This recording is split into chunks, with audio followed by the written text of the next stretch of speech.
नमस्कार, शहरनामा में आपके साथ मैं हूं श्वेता त्रिपाठी। इस वक्त बड़ी खबर उन्नाव से आ रही, जहां पर पोस्टमार्टम हाउस के बाहर हंगामा हो रहा है। दरअसल पोस्टमार्टम करने वाले डॉक्टर सुबह से पुलिस लाइन में नरकंकाल गिनने में व्यस्त थे और इसी वजह से पोस्टमार्टम का काम रुक गया है और इसी के बाद लोगों ने अब हंगामा शुरू कर दिया है। तो बड़ी खबर उन्नाव से मिल रही है, जहां पोस्टमार्टम हाउस के बाहर हंगामा हो रहा है। दरअसल पोस्टमार्टम करने वाले डॉक्टर सुबह से ही पुलिस लाइन में नरकंकाल गिनने में व्यस्त थे और इसी वजह से पोस्टमार्टम का काम रुक गया है और इसी के बाद लोगों का हंगामा हो रहा है। तो आपको बता दें, हालांकि ये एक बहुत बड़ा सवाल है, जब जांच टीम गई है तो आखिर जो बाकी डॉक्टर्स हैं वो क्या कर रहे हैं? क्यों आखिर पोस्टमार्टम नहीं किया जा रहा है? क्या सारे के सारे डॉक्टर्स वहीं पर हैं? क्योंकि प्रॉपर एक जांच टीम बनाई गई है जिसमें 2 डॉक्टर्स है, एक फोरेंसिक टीम है, पुलिस के अधिकारी हैं, लेकिन ऐसे में जो बाकी डॉक्टर्स हैं वो कहां पर हैं? क्यों नहीं पोस्टमार्टम किया जा रहा है, जिसके बाद ये हंगामा हो रहा है।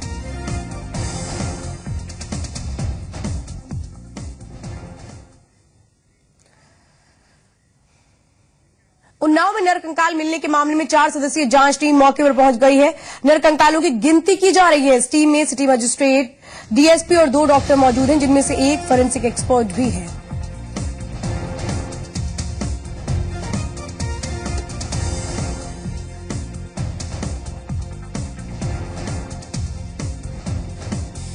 देखने में समझ में आता है कि इसमें यहाँ कुछ पुराने विश्वास स्केलेटन रिमेन्स एक्चुअली में पहले 2008 से पहले प्रक्रिया ये थी कि डीएनए एनालिसिस हर पोस्टमार्टम में नहीं होता था। उस टाइम क्या करते थे कि जो स्केलेटन रिमेन्स जो होते थे वो पूरे के पूरे संभाल के रख लिए जाते थे फॉर फर्दर एनालिसिस के लिए। हो सकता है कि वही वाले स्केलेटन रिमेन्स जो पुलिस लाइन जो वहाँ से पुलिस वाला जो पोस्टमार्टम हाउस से लेके आता हो वो यहाँ पर डंप हो गए हो, डिस्पोजल ना हो पाए। देखने पे पता चलेगा। बाकी देखते हैं डिटेल्स, अभी कुछ नहीं बता सकते बिना देखे। क्या रिकॉर्ड मैच करते हैं उसके बाद देखते हैं। तो एक तरफ तो नरकंकालों की गिनती का काम जारी है, लेकिन दूसरी तरफ आपको बता दें कि पोस्टमार्टम हाउस में हंगामा हो रहा है, क्योंकि बताया जा रहा है जो डॉक्टर्स हैं वो नरकंकालों को गिनने में लगे, इसलिए पोस्टमार्टम हाउस में पोस्टमार्टम नहीं हो पा रहा है और इसके बाद अब लोगों ने वहां हंगामा करना शुरू कर दिया है।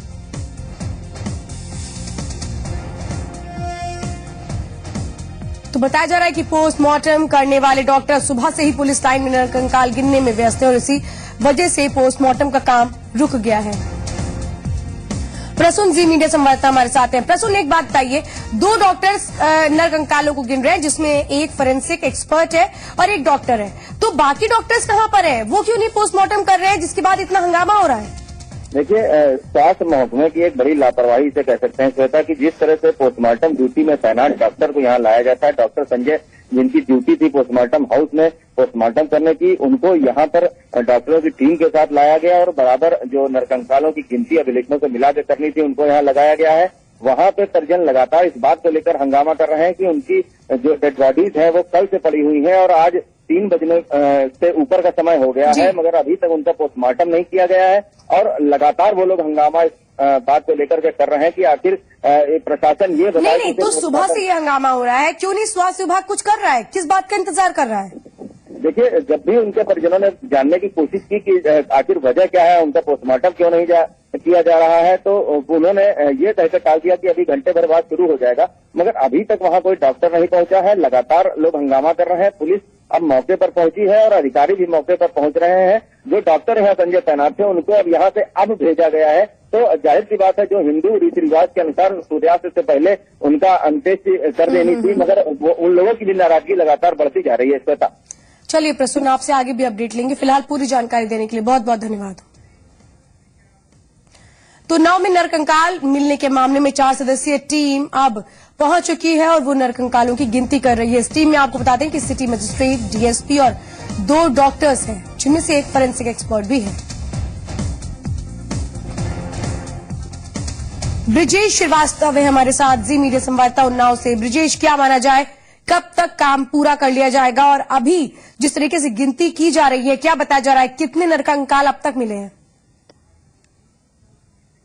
देखिए, बिल्कुल श्वेता, मैं आपको बता दूं कि जिस तरीके से लगभग 4.25 घंटे से ज्यादा का समय हो गया कंकालों की गिनती की, तो निश्चित रूप से यह तादाद जो उम्मीद से बहुत ज्यादा हो सकती है, क्योंकि जिस तरीके से माना जा रहा था कि शायद 100 के आसपास यहाँ पर कंकाल होंगे या मानव अंग यहाँ पर मौजूद हो सकते हैं, लेकिन जिस तरीके से 4.5 घंटे के आसपास ये गिनती का काम चल रहा है और अभी उम्मीद की जानी चाहिए आधे पौन घंटे ये और चलेगा। तो ऐसे में उम्मीद है कि शायद ये तादाद बढ़ सकती है, क्योंकि सबसे बड़ी बात ये है कि 1995 के बाद से लगातार अब चूंकि जो दस्तावेज आए हैं, जो अभिलेख आए हैं, उन अभिलेखों के आधार पर इन कंकालों को आइडेंटिफाई किया जा रहा है। आइडेंटिफाई करने के बाद इनको अलग अलग जो है एक सीरियल वाइज लगाया जा रहा है और उसके बाद पूरी फाइनल क्वांटिटी की जाएगी और तब जाकर के बाहर आएगी पूरी जांच टीम। तो निश्चित रूप से इसमें थोड़ा सा वक्त लग रहा है, क्योंकि अब प्रशासन भले ही देर से जागा हो लेकिन अब कोई कोर कसम नहीं छोड़ना चाहता। अब वो किसी विवाद के लिए जगह नहीं देना चाहता। यही वजह है कि पूरे जो भी जांच टीम है वो लगातार जो है कई घंटों से अब एक बात और बताइए ब्रजेश, आप बता रहे 1995 के जो वहां पर डॉक्यूमेंट्स है वो लाए गए हैं आइडेंटिफाई करने के लिए, लेकिन आइडेंटिफिकेशन का काम होगा कैसे? बिल्कुल, देखिए मैं आपको बता दूं कि जिस तरह से जो भी बिसरा या जो भी मानव अंग, जो भी मानव कंकाल यहाँ पर सुरक्षित रखे गए हैं, उनके रजिस्टर में दस्तावेज हैं। अगर पुलिस की माने तो उनके बाकायदा रजिस्टर में दस्तावेज है, उनके समय और उनकी तिथि सब कुछ यहाँ पर अंकित है। और अब ये देखा जा रहा है कि आखिर जो दस्तावेज है उसमें से कितने मामले ऐसे हैं जो कोर्ट में विचाराधीन है, तो उनको अलग करके प्रिजर्व कर दिया जाएगा और उसके बाद बाकी सबको डिस्पोजल करने की तैयारी की जा रही। तो वो तभी संभव है जब हम पहले इसको कैटेगरी वाइज डिवाइड कर लें कि आखिर कितने कोर्ट पेंडिंग केस है, कितने ऐसे केसेस हैं जिनके भी शिनाख्त नहीं हो पाए और कितने ऐसे हैं जिनकी शिनाख्त भी हो चुकी है और कोर्ट से डिस्पोजल भी हो चुका है, उनको अलग किया जाए। तो ये काफी लंबा काम है और चूंकि मैं आपको बता दूं ये एक हैरत की बात है, जब अब इनको खुद प्रशासनिक अधिकारियों को इतना अंदाजा नहीं था, तो ये मामला 1995 से अब तक लंबित पड़ा है। लगभग 1995 से 2009 तक के कंकाल यहाँ पर सुरक्षित है। तो निश्चित रूप से एक बड़ी लापरवाही का मामला भी सामने आ रहा है यहाँ पर जो है। और अभी तक जो तादाद जो अंदर से जो सूत्रों के हवाले से खबर निकल के आ रही है वो तादाद लगभग 200 से ज्यादा की हो सकती है जो है। तो निश्चित रूप से घोर लापरवाही है और अब ये एक जो है करना बहुत जरूरी होगा कि आखिर आइडेंटिफाई करें कि इतने लंबे पैमाने पर अगर लापरवाही हुई है तो उसका जिम्मेदार कौन है। बिल्कुल, इसके लिए तो आखिर कौन कौन लोग हैं वो जो शामिल होते हैं, ये वाकई कई अहम सवाल है जो जरूरी है सामने आना। आपसे आगे भी अपडेट लेंगे। फिलहाल पूरी जानकारी देने के लिए बहुत बहुत धन्यवाद। तो 1995 के डॉक्यूमेंट्स को लाया गया है और अब आइडेंटिफिकेशन का काम भी नर कंकालों की गिनती के साथ किया जा रहा है। बढ़ते आगे, टावर में पिछले 4 महीने से बन रहा हाई टेंशन लाइन का टावर गिरने से 4 मजदूरों की मौके पर ही मौत हो गई है, जबकि घटना में घायल मजदूरों को आनंद फानन में सैफई अस्पताल में भर्ती कराया गया, जहां उनका इलाज चल रहा है। लेकिन हैरानी की बात यह है कि अभी तक कोई भी आला अधिकारी मौके पर नहीं पहुंचा है। हम खाना खा रहे थे रूम पर, खाना जैसे आवाज सुनी तैसे यहाँ उठ के यहाँ खाने पर से तब तक में सर पर गिर गए थे। पूरा टावर गिर गया? हाँ, पूरे टावर गिर गए थे। महोबा में वर्चस्व को लेकर 2 पक्षों में फायरिंग हुई। फायरिंग में 2 लोगों की मौत हो गई जबकि 2 लोग घायल हो गए। ये घटना नयापुरा नेकाना की है। घायलों को जांसी रेफर किया गया है। इलाके में तनाव को देखते हुए RAF तैनात कर दिया गया है। शहर में 2 फरवरी को मुख्यमंत्री का दौरा है, जिसके पहले इस तरह की घटना ने कई सवालिया निशान खड़े कर दिए हैं।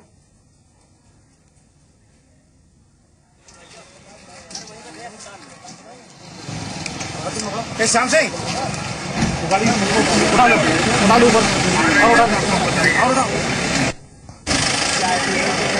तो आपको बता दें कि स्थिति को देखते हुए RAF यहां पर तैनात कर दी गई है। ये घटना नयापुरा नेकाना की बताई जा रही है। घायलों को झांसी रेफर किया गया है। श्याम सिंह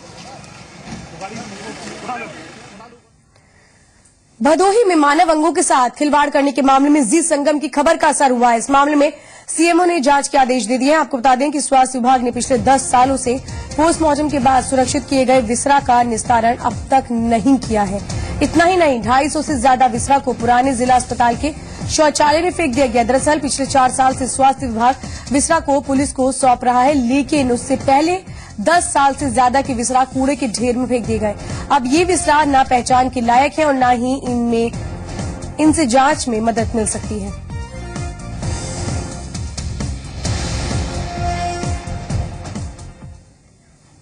वाराणसी के चिरई गांव में 73 महिलाओं की नसबंदी के ऑपरेशन के बाद उन्हें जमीन पर लिटाया गया।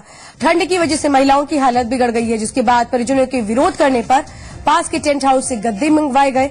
इस मामले में सीएमओ ने कहा है कि जब पूरी व्यवस्था नहीं हुई तो फिर स्वास्थ्य केंद्र में क्यों शिविर लगाया गया। वहीं सीएमओ ने दोषियों के खिलाफ कड़ी कार्रवाई की बात की है। उधर सभी महिलाओं को फिलहाल इलाज के बाद घर भेज दिया गया है। तो 73 महिलाओं की नसबंदी का ये मामला, जिनको ऑपरेशन के बाद ठंड में यूं ही जमीन पर लिटा दिया गया, ना ही कोई इंतजाम, और एक तरीके से कहे कि ऑपरेशन के बाद ये भी नहीं सोचा गया कि अगर इन्हें इन्फेक्शन हो जाता है तो इसके लिए कौन जिम्मेदार होता है, अगर इनकी जान पर बनाती तो फिर कौन जिम्मेदार होता। फिलहाल ये सभी महिलाएं ठीक है और इन सबको डिस्चार्ज कर दिया गया है। तो वाराणसी की चिरई की घटना पर बीजेपी ने कहा है कि आरोपी डॉक्टर को ठोक देना चाहिए। ये मानवता को शर्मसार करने वाला है और इसमें दोषियों पर कठोर कार्रवाई होनी चाहिए।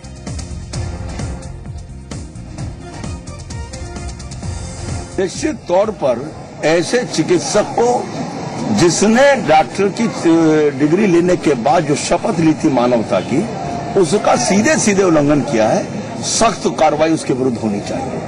मैंने जानकारी करी आते ही तो पता चला है कि उन महिलाओं को वहां से अब हटा दिया है। मेरे कार्यकर्ता लगे हुए हैं, कहां कहां की वो महिलाएं थी उनको ढूंढेंगे शाम तक, और उनकी क्या परिस्थिति है, उनके इलाज की क्या व्यवस्था, इसको भी जानकारी करेंगे। लेकिन इस चिकित्सक ने जिस प्रकार का कृत्य किया है, ये चिकित्सा विज्ञान के सिद्धांतों का भी उल्लंघन है, और चिकित्सा विज्ञान के साथ जो मानवीय संवेदना और मानवता जुड़ी रहती है, उसकी तो हत्या ही की है सीधे सीधे डॉक्टर ने। फैजाबाद में पुलिस लाइन के पास बना पोस्टमार्टम हाउस बदहाल है। यहाँ शवों को 72 घंटे तक सुरक्षित रखने के लिए डीप फ्रीजर जैसी कोई भी सुविधा नहीं है। हालांकि नए भवन का निर्माण जारी है, लेकिन पुराने शव गृह की हालत खराब है। कई बार यहाँ जानवरों से शवों को नुकसान पहुंचाने की बात भी सामने आई है।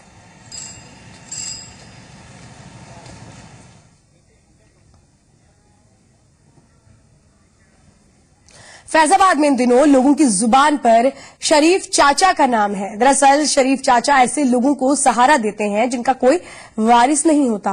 वो सुबह से ऐसे लोगों की तलाश में लग जाते हैं, फिर चाहे वो अस्पताल हो या फिर कोई और जगह, वो लावारिसों को सहारा देते हैं। इतना ही नहीं, वो लावारिस शवों का अंतिम संस्कार भी करते हैं। वो अब तक हजारों शवों का अंतिम संस्कार कर चुके हैं। पेशे से साइकिल मिस्त्री शरीफ चाचा का जज्बा देखते ही बनता है। वैसे कुछ लोग उनकी मदद भी कर देते हैं। फिलहाल लोग उनकी मिसाल देते थकते नहीं।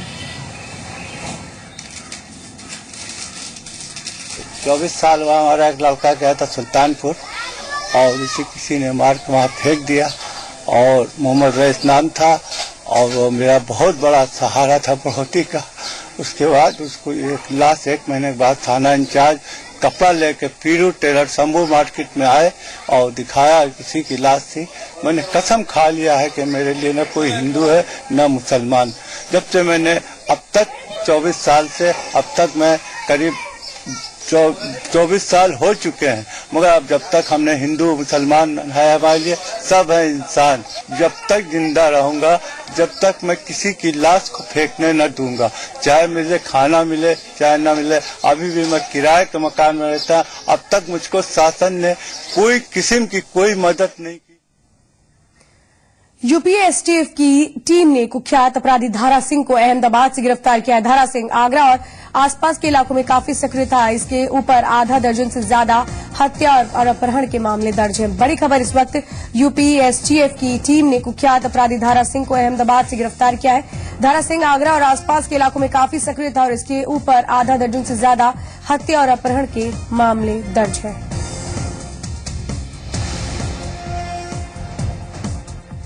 जुर्म की दुनिया का बेताज बादशाह बनने की राह में धारा सिंह ने 18 साल की उम्र में कदम रखा। धारा सिंह पर थाना सिकरी से 50,000 रुपए का इनाम घोषित है।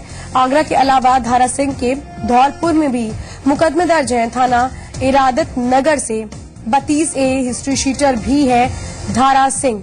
सबसे ज्यादा अपहरण की घटनाओं को अंजाम देने वाले धारा सिंह पर 4 लूट के, 2 आर्म्स एक्ट, 2 मर्डर और 2 गैंगस्टर के एक्ट के तहत केस दर्ज है। लेकिन इसके जुर्म की ग्राफ अपहरण और फिरौती के केस से बड़ा है। आर्म्स एक्ट के दोनों केस में धारा सिंह पर दोष साबित नहीं हुआ। धारा सिंह के परिवार की बात की जाए तो धारा सिंह ने अब तक शादी नहीं की है। धारा सिंह के 3 भाई और 2 बहनें हैं। धारा सिंह के जुर्म के इस कारोबार में उसके तीनों भाई शामिल हैं। आगरा का इरादत नगर थाना क्षेत्र में धारा सिंह का पुश्तैनी घर है, लेकिन इसका परिवार यहां से दशक पहले ही पलायन कर चुका है। हालांकि इसके परिवार में इसके चाचा, ताऊ और उनका परिवार अभी गांव में ही रहता है।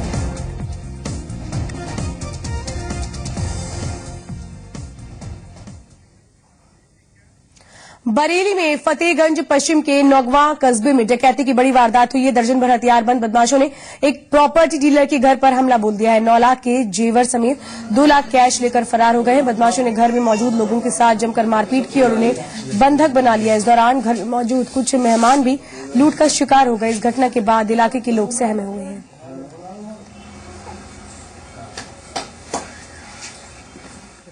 सोना हमारे पास था करीब 25 तोला करीब होगा, 25 किलो में उसमें, और करीब चांदी होगी 1.5-2 किलो, और पायल थी हमारे मतलब बहनों के पास, सभी ले गए वो। 2 लाख रुपए कैश था। हाँ, मुझसे कहा जो भी कुछ देना है वो दे दो, नहीं तो हम बदतमीजी करेंगे आपके साथ।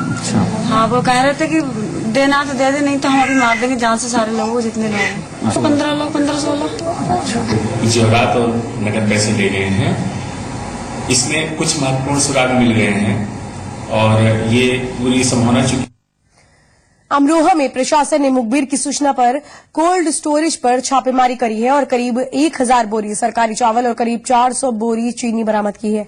इस मामले में एसडीएम ने कोल्ड स्टोरेज मालिक ओम प्रकाश अग्रवाल और एक अन्य शख्स अनिल शर्मा को दोषी मानते हुए उनके खिलाफ कार्रवाई की बात कही है।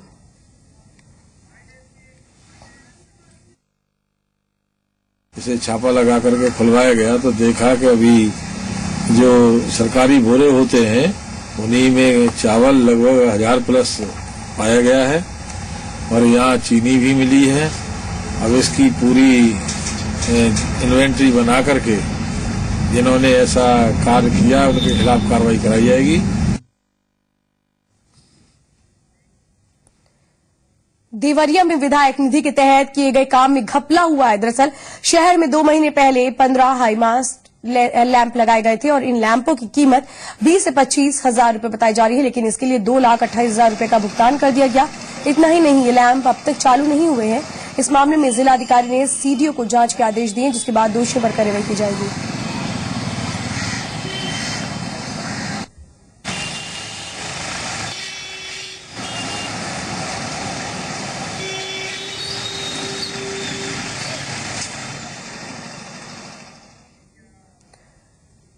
शासन के निर्देश पर गोरखपुर में लावारिस शवों का दाह संस्कार करवाने के लिए 3000 रुपए स्वीकृत किए गए हैं। पुलिस अधिकारी के मुताबिक धर्मों के हिसाब से शवों का दाह संस्कार कराया जाता है।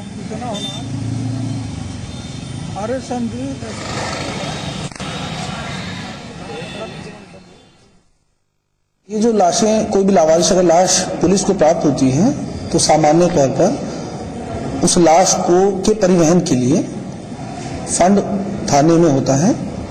उस लाश को थाने में लाया जाता है, फिर वहां से उसको पोस्टमार्टम के लिए सामान्य तौर पर भेजा जाता है। 72 घंटे के बाद सामान्य तौर पर जो लाश है उसका अंतिम संस्कार कराया जाता है। जो जिलाधिकारी स्तर है उस पे 3000 रुपये प्रति लाश का जो है अंतिम संस्कार के लिए खर्च होता है। मथुरा के आश्रम में भयंकर आग लगने से हड़कंप मच गया है। हैरान में लोगों ने आग बुझाने की कोशिशें की है। सूचना मिलने पर दमकल की 3 गाड़ियों ने मौके पर पहुंचकर आग पर काबू पा लिया है। वहीं स्थानीय लोगों का आरोप है कि दमकल विभाग को सूचना दिए जाने के बाद भी दमकल के कर्मचारी 2 घंटे देरी से पहुंचे, जिसकी वजह से आश्रम के गोदाम में रखा 5 लाख का माल और एक मोटरसाइकिल जलकर राख हो गई। सामान का होगा मैं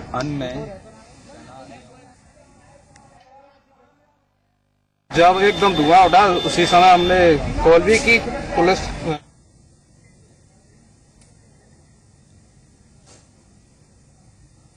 उत्तराखंड के पूर्व मुख्यमंत्री विजय बहुगुणा ने अपनी ही पार्टी की सरकार की कार्यशैली पर सवाल उठाए हैं।